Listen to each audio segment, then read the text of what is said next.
गरीब मैगी वाली। राकेश दीपिका नाम की एक लड़की से प्यार करता था और वो उसी से शादी भी करना चाहता था। पर उसकी माँ रूपा राकेश की शादी उसकी मर्जी के खिलाफ अनन्या नाम की लड़की से करवा देती है। अनन्या से शादी करने के बाद राकेश इस जबरदस्ती के रिश्ते को 3 साल निभाता है और एक दिन अनन्या के लिए एक चिट्ठी छोड़कर चला जाता है। माँ जी, सुबह से राकेश जी को ढूंढ रही हूँ, पर वो पूरे घर में कहीं नहीं है और तो और उनका सामान भी घर में नहीं है। ये तो क्या बोल रही है बहू? राकेश यहीं कहीं होगा। हो सकता है वो अपने किसी दोस्त से मिलने के लिए गया हो। नहीं माँ जी, राकेश जी कहीं नहीं है। मैंने उनके सभी दोस्तों को फ़ोन करके पूछा है। अनन्या अपनी सास से बात कर रही होती है, तभी वो देखती है कि झूले में उसकी बेटी के पास एक चिट्ठी रखी है। अनन्या उस चिट्ठी को पढ़ती है। अनन्या, मैं तुमसे शादी नहीं करना चाहता था, पर माँ के दबाव में आकर मैंने तुमसे शादी की और मैंने पूरे दिल से इस रिश्ते को निभाने की कोशिश भी करी, पर मैं इसमें नाकाम रहा। और आज जब मुझे मेरा खोया हुआ प्यार मिला तो मैं खुद को रोक नहीं पाया और इसलिए मैंने खुद को इस रिश्ते से आज़ाद कर लिया। उम्मीद है तुम भी हमारी बेटी के साथ आगे बढ़ जाओगी। राकेश की चिट्ठी पढ़कर अनन्या को बहुत ठेस पहुंचती है। वो रोते हुए अपनी सास रूपा को सब कुछ बता देती है। राकेश की चिट्ठी सुनकर रूपा अनन्या को ही इन सब का दोषी ठहराती है। कल मुही, तुझ में ही कोई कमी होगी, तभी मेरा बेटा घर छोड़कर चला गया। अब जब मेरा बेटा ही यहाँ नहीं है तो मैं तुझे और तेरी बेटी को क्यों रखूं? निकल जा मेरे घर से। अनन्या अपनी छोटी सी बेटी को लेकर अपनी गरीब माँ विमला के पास जाती है, जो अनन्या की शादी करने के बाद अकेले अपने छोटे से घर में रह रही थी। अनन्या अपनी माँ को सब कुछ सच सच बता देती है। उसकी माँ को भी बहुत ठेस पहुँचती है और वो उसको अपने ही घर में रख लेती है। ऐसे ही एक दिन अनन्या बाहर कुछ सामान लेने के लिए जा रही थी, तभी उसके मोहल्ले की कुछ औरतें उसे देखकर बातें बनाने लगती हैं। अरे बहन, देख रही हो इस औरत को? एक नंबर की मनहूस है, मनहूस। अरे बहन, ये तो विमला बहन की बेटी है ना, जिसकी अभी कुछ साल पहले विमला बहन ने बड़ी मुश्किलों से शादी की थी। अरे वही तो है, तभी तो मैं इसे मनहूस कह रही हूँ। जानती नहीं, जब पैदा हुई तो अपने बाप को खा गई और जब शादी करके गई तो अपनी माँ को और भी कंगाल कर गई और ससुराल में जाकर अपने ससुराल वालों की जिंदगी खराब कर दी। तभी तो सास ने धक्के मार के घर से निकाल दिया और अब फिर से आ गई अपनी माँ के पास, अपनी बेटी के साथ बोझ बनने। वैसे इसकी सास ने इसे घर से क्यों निकाला?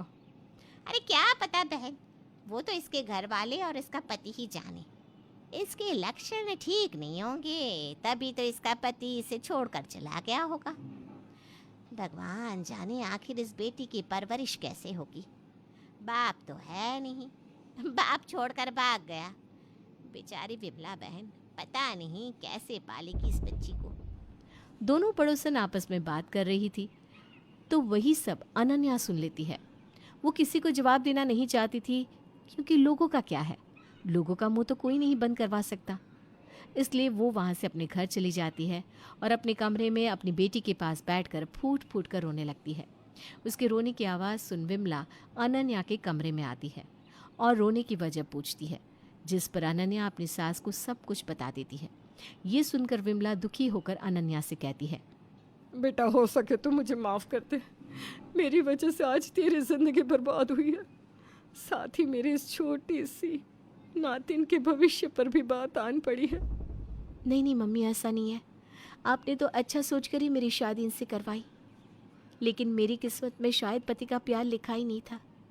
पर मैं अपनी बेटी की परवरिश और आपकी देखभाल इस तरह रोते हुए नहीं कर सकती। अब मैं अपनी बेटी की अच्छी परवरिश के लिए, साथ ही आपके लिए मैं काम करूंगी। एक इंडिपेंडेंट वुमेन बनूंगी, जो अपनी बेटी के साथ अपना घर और अपना बाहर का काम भी संभाल सकती है, और इन औरतों का मुंह भी मैं बंद करूंगी। अनन्या की बात से विमला राजी हो जाती है और उसको बाहर काम करने के लिए इजाज़त दे देती है। ऐसे ही अनन्या हर रोज़ बाहर काम की तलाश में जाती, लेकिन उसे कोई भी काम नहीं देता, क्योंकि उसकी बच्ची अभी कुछ ही महीनों की थी। ये देखकर अनन्या एक बार फिर दुखी हो जाती है और दुखी होकर अपने घर आती है तो विमला उससे पूछती है, अनन्या बेटा, क्या हो गया? तो इस तरह उदास क्यों है? मम्मी, मुझे कोई जॉब नहीं दे रहा, मुझे कोई काम पर नहीं रख रहा, क्योंकि मेरी एक छोटी बच्ची है। ये सुनते ही विमला भी अब थोड़ी शांत हो जाती है। तभी अनन्या के कान में एक आवाज़ आती है। भेलपुरी ले लो, भेलपुरी। ए भैया मुझे चाहिए, ये भेलपुरी वाला आया। हे भेलपुरी, भेलपुरी वाला आया। आवाज़ें सुनकर अनन्या बाहर आती है और देखती है कि भेलपुरी वाला आया है और बच्चे चिल्लाते हुए भेलपुरी वाले के पास गए हैं और उस भेलपुरी वाले के छोटे से ठेले पर बहुत ही ज़्यादा भीड़ लगी हुई है। ये देखकर अनन्या अपनी माँ से कहती है, मम्मी मैं सबसे अच्छा खाने में क्या बनाती हूँ? मुझे तो तेरे हाथ की हर एक चीज़ लाजवाब लगती है, पर तू ऐसा क्यों पूछ रही है बेटा? मम्मी वो देखो भेलपुरी वाले को, उसके पास कितनी भीड़ लगी है। मैं सोच रही हूँ कि मैं भी बच्चों के लिए साथ ही और लोगों के लिए ऐसा ही कुछ बनाऊँ, हर बच्चों के साथ साथ सभी के लिए बेचूँ। इस तरह पब्लिक भी खुश हो जाएगी और मेरी बिक्री भी हो जाएगी, साथ ही मेरा घर भी चल जाएगा। पर बेटा आखिर तू क्या बेचेगी? हमारे पास तो बेचने के लिए कुछ भी नहीं है। मम्मी मैंने मार्केट में हर एक चीज़ देखी है सिवाय मैगी के। कच्ची मैगी तो हर मार्केट में आती है, लेकिन बनी बनाई मैगी मैंने आज तक नहीं देखी, और इसलिए मैं अब मार्केट में मैगी बेचूंगी। और मैगी बेचने के लिए सामान लाना होगा, वो सामान मैं लेकर आती हूँ। अरे पर बेटा हमारे पास तो पैसे ही नहीं है, तू कहाँ से लाएगी सामान के पैसे? मम्मी मेरे पास कुछ गहने रखे हुए हैं, मैं उन गहनों को बेच दूंगी और मैगी बनाने का सामान और साथ ही मैगी भी लेकर आऊंगी। अब क्या था, अनन्या अपने कुछ गहनों को बेच देती है और मैगी बनाने का सामान ले आती है, जिसके बाद अनन्या मैगी को बना बना कर अपने घर के बाहर बेचने लगती है। शुरुआती दिनों में अनन्या की मैगी नहीं बिकती। ये देखकर अनन्या परेशान हो जाती है और खुद से कहती है, मैंने बड़ी ही मुश्किल से मैगी का कारोबार शुरू किया है, लेकिन लोग मैगी क्यों नहीं खरीद रहे? अनन्या खुद से ये सवाल कर रही थी, तभी उसकी माँ विमला उसकी ये बात सुन लेती है और उसके पास आकर उससे कहती है, तेरी मैगी इसलिए नहीं बिक रही क्योंकि तू एक छोटे से मोहल्ले में मैगी को बेच रही है, और ये चीज़ इन छोटे मोहल्ले में नहीं बिका करती, क्योंकि छोटे मोहल्ले वाले कभी भी अपने जैसे लोगों को ऊपर उठता हुआ नहीं देख सकते।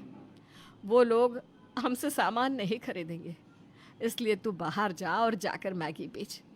और रही मेरी पोती की बात, तो मैं उसको यहाँ घर पर संभाल लूँगी।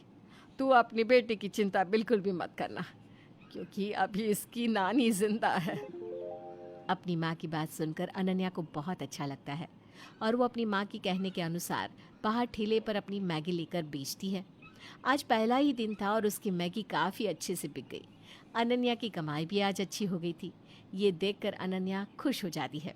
वाह अनन्या, आज तो तूने कमाल ही कर दिया, आज तेरी मैगी तो सच में बिक गई। मम्मी सच कहती थी, यदि मैं अपने मोहल्ले से बाहर आकर इस मैगी को बेचूंगी तो मेरी मैगी बिकेगी। और देखो सच में आज बिक्री और मुनाफा कितना हुआ। ये खुशखबरी मैं जल्दी से मम्मी को देती हूँ। इस तरह अनन्या खुश होते हुए अपनी मैगी का ठेला अपने घर लेकर जाती है और अपनी माँ को गले लगाकर झूमते हुए कहती है, मम्मी मम्मी मम्मी, आज सच में मैं बहुत खुश हूँ। आज ऐसा लग रहा है कि राकेश जी मेरे पास हो ना हो मुझे फ़र्क नहीं पड़ता, क्योंकि मैंने अपने घर की जिम्मेदारी खुद संभाल ली है। इतना बोलकर अनन्या अपनी माँ के हाथ में पैसे थमा देती है और एक बार फिर अपनी माँ से कहती है, मम्मी आपने बिल्कुल ठीक कहा था, अगर मैं बाहर जाऊंगी और अपनी मैगी को बेचूंगी तो मेरी मैगी बिकेगी। और देखो वैसा ही हुआ। ये है मेरी आज की पहली कमाई। अब ये गरीब मैगी वाली मैगी को बेचकर अपने घर और अपनी बेटी की अच्छी परवरिश करेगी। आज मुझे ऐसा एहसास हो रहा है कि मैंने बेटी नहीं एक बेटे को जन्म दिया है। मुझे तुझ पर फक्र हो रहा है कि तू मेरी बेटी है। तूने आज इस मोहल्ले वालों का मुंह बंद करवा दिया। बेटा सच में आज तेरी तारीफ के लिए मेरे पास शब्द नहीं बचे। मम्मी मुझे भी आपकी बेटी होकर बहुत अच्छा महसूस हो रहा है। बस आप अपना आशीर्वाद मुझ पर यूं ही बनाए रखें। अरे मेरा आशीर्वाद तो हमेशा तेरे साथ है और रहेगा। इस तरह वो लोग काफ़ी खुश हो जाते हैं और धीरे धीरे उनकी मैगी खूब बिकने लगती है। समय गुजरता है।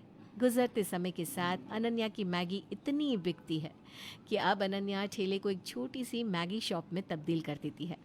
उसकी इस मैगी शॉप में तरह तरह की मैगी मिलती, साथ ही काफ़ी भीड़ भी रहती। इस तरह अब वो अपनी बेटी और माँ के साथ खुशी से रहने लगती है। गो का मुंह तो कोई नहीं बंद करवा सकता, इसलिए वो वहाँ से अपने घर चली जाती है और अपने कमरे में अपनी बेटी के पास बैठकर फूट फूट कर रोने लगती है। उसके रोने की आवाज़ सुन विमला अनन्या के कमरे में आती है और रोने की वजह पूछती है, जिस पर अनन्या अपनी सास को सब कुछ बता देती है। ये सुनकर विमला दुखी होकर अनन्या से कहती है,